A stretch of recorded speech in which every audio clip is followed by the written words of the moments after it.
इस वीडियो में हम बात करने वाले हैं मेनली PYQs के बारे में। उसी में आप टेस्ट को भी ऐड कर लो, उसी में आप क्वेश्चन प्रैक्टिस को भी ऐड कर सकते हो। देखो नॉर्मली होता क्या है, कोई भी बच्चा तैयारी करता है तो उसका जो तैयारी करने का पैटर्न चलता है कि क्वेश्चन बाद में करेंगे, टेस्ट बाद में देंगे, PYQ बाद में करेंगे, है ना। पहले हम सीख लेते हैं, पहले थ्योरी कर लेते हैं, क्वेश्चन प्रैक्टिस बाद में करेंगे। और मेनली दिमाग में ये थॉट चलती है कि अभी मेरा अच्छे से नहीं हुआ है, कोई भी चैप्टर है उसके बारे में लगता है यार एक और बार करेंगे फिर क्वेश्चन करेंगे, एक और बार करेंगे फिर क्वेश्चन करेंगे। और वो चैप्टर हम 20 बार भी रिवाइज कर लेते हैं फिर भी लगता रहता है यार एक और बार इसको अच्छे से याद कर लेते हैं, अच्छे से समझ लेते हैं, फिर इसके क्वेश्चन करेंगे। और वो क्वेश्चन फिर लास्ट तक होते ही नहीं है। कहानी ये बनती है जब हम एग्ज़ाम में जाते हैं तो बिना क्वेश्चन किए हुए, बिना अच्छे से टेस्ट दिए हुए ऐसे पहुंच जाते हैं। फिर वहाँ क्वेश्चन नॉर्मल वाला भी आया, आपके जो सिलेबस में से जो आपने पढ़ा हुआ था, अच्छे से आपको आता था, उसमें से भी वो क्वेश्चन आया, वहाँ से भी वो क्वेश्चन फंस जाता है। समझ ही नहीं आता कि इसको निकाले कैसे, क्योंकि आपको रेंज ही नहीं पता है ना। अब कोई भी टॉपिक है उससे किस किस टाइप के क्वेश्चन बन सकते हैं ये तो हमें क्वेश्चन करके ही पता लगेगा कि उसका डिफ़िकल्टी लेवल क्या हो सकता है, किस तरीके से उसको घुमाया जा सकता है ना। और मेनली केमिस्ट्री फिजिक्स में तो ये बात बहुत अच्छे से अप्लाई होती है, और बायोलॉजी में भी आजकल तो जिस तरीके के क्वेश्चन बन रहे हैं, है ना, पिछले 2 सालों से अपने एग्ज़ाम में, तो आपको प्रैक्टिस करनी, क्वेश्चंस की प्रैक्टिस करनी बहुत इम्पोर्टेंट हो जाती है। तो जैसे जैसे एग्ज़ाम नज़दीक आए अपना क्वेश्चन करने वाला, प्रैक्टिस करने वाला पोर्शन आपको बढ़ाना पड़ेगा। और जो थ्योरी वाला पोर्शन है, सिर्फ याद करने वाला, है ना, कि किताब लेके बैठे हैं सिर्फ पढ़ रहे हैं, वो वाला पोर्शन कम करना पड़ेगा। क्वेश्चन प्रैक्टिस वाला ज़्यादा करना पड़ेगा, ज़्यादा से ज़्यादा टेस्ट देने पड़ेंगे, ज़्यादा से ज़्यादा टेस्ट, है ना, पूरा टाइमिंग के हिसाब से, कि आपको एक्चुअल एग्ज़ाम वाली जो फील अभी आ जाए, है ना। ऐसा ना हो बाद में। देखो मैं मानता हूँ हमारे नीट का बहुत वास्ट सिलेबस है, तो उसको ऑर्गेनाइज करना और फिर उसको याद रखना अच्छे से आसान टास्क तो नहीं है। तो आपकी मदद के लिए मैं आपको एक ऐप के बारे में बताना चाहूँगा जिसका नाम है मेमो नीट ऐप। तो इस ऐप में आपको इतने अच्छे बनाए हुए नोट्स मिलेंगे, विद डायग्राम बनाए गए हैं वो नोट्स।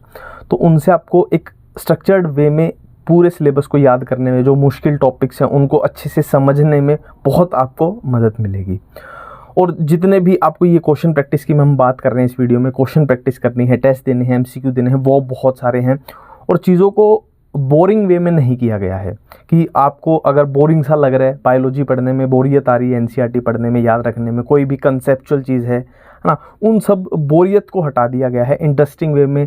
जैसे क्रॉसवर्ड, पजल्स के फॉर्म में, मीम्स हैं, पॉडकास्ट हैं कि आप कहीं जा रहे हो, कहीं और हो, है ना, कि आप अपने पढ़ने वाली जगह पे नहीं हो, ट्रैवलिंग कर रहे हो, तो कैसे भी आप पढ़ाई कर सकते हो। और पिछले 2 सालों से असर्शन रीजन के बहुत क्वेश्चन आ रहे हैं बायोलॉजी में, तो कंसेप्चुअल अंडरस्टैंडिंग के लिए बहुत सारे असर्शन रीजन आपको मिल जाएंगे। ठीक है, लिंक मैं डिस्क्रिप्शन में डलवा दूंगा।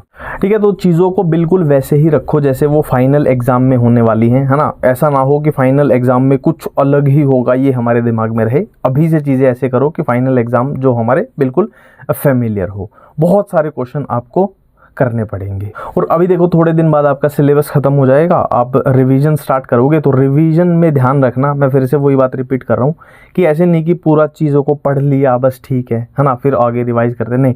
रिवीजन में ध्यान रखना कि जो आप कोई भी टॉपिक है, कोई भी चैप्टर, उसको पढ़ो बहुत कम, है ना, थोड़ा सा पढ़ के उसको एक बार जल्दी से रिवाइज करके क्वेश्चन करने लग जाओ। क्वेश्चन जहाँ भी अटके जाओ, देखो क्या हुआ, कैसे हुआ, है ना, वही चीज़ आपकी एग्ज़ाम की अच्छी तैयारी करवाएगी। ऐसे नहीं कि बस बैठे हैं 2-2 दिन एक चैप्टर को बस पढ़ रहे हैं, वो रिवीजन का तरीका नहीं है। जल्दी से रिवाइज करो, क्वेश्चन पे कूद जाओ। क्वेश्चन जहाँ भी अटक रहे हैं, जो भी जैसे भी समझ नहीं आ रहा है, ऑटोमेटिकली आपका वो रिवाइज हो जाएगा। तो किताब पे ऐसे बैठे रहना 8-8 घंटे, वो तरीका नहीं। और बायोलॉजी में तो बहुत फास्ट रिवीजन, मल्टीपल टाइम्स। देखो कोई भी चीज़ है उसको 10-10 मिनट में 10 बार रिवाइज करो, है ना, टोटल 100 मिनट लगे। एक आप बोलो कि हम 100 मिनट एक ही चीज़ को लेके बैठे हैं, वो बायोलॉजी में तरीका नहीं है। बायोलॉजी में तरीका है 10-10 मिनट के 10 बार उसको रिवाइज कर डालो, मल्टीपल टाइम्स। चीज़ें याद ज़्यादा तभी रहेंगी जब उनको ज़्यादा टाइम पढ़ा जाएगा, देखा जाएगा। तो मल्टीपल टाइम वाला बायोलॉजी में फॉर्मूला लगाना। और जो थोड़े कंसेप्चुअल टॉपिक हैं जहाँ से क्वेश्चन थोड़े टेढ़े मेढ़े बन सकते हैं बायोलॉजी में, वहाँ थोड़ा एक्स्ट्रा ध्यान देना। फिर से वही है, क्वेश्चन जब कर लोगे ना सारे, तभी वो कॉन्फिडेंस गेन होगा कि हाँ अब सारे क्वेश्चन हो सकते हैं। बिना क्वेश्चन किए कॉन्फिडेंस भी नहीं आएगा कि हाँ ये मेरे को चैप्टर आ गया। हाँ, थ्योरी पढ़ के बैठ जाओगे, किसी भी चैप्टर में कॉन्फिडेंस ही नहीं आएगा कि ये चैप्टर मेरे को आ गया है। उस पर क्वेश्चन करेंगे बहुत सारे, किसी एक चैप्टर के आप 500 क्वेश्चन कर चुके हो फिजिक्स में, ठीक है, अब कैसे कॉन्फिडेंस नहीं आएगा कि ये चैप्टर मेरे को आता है, सारे PYQ आपसे हो रहे हैं।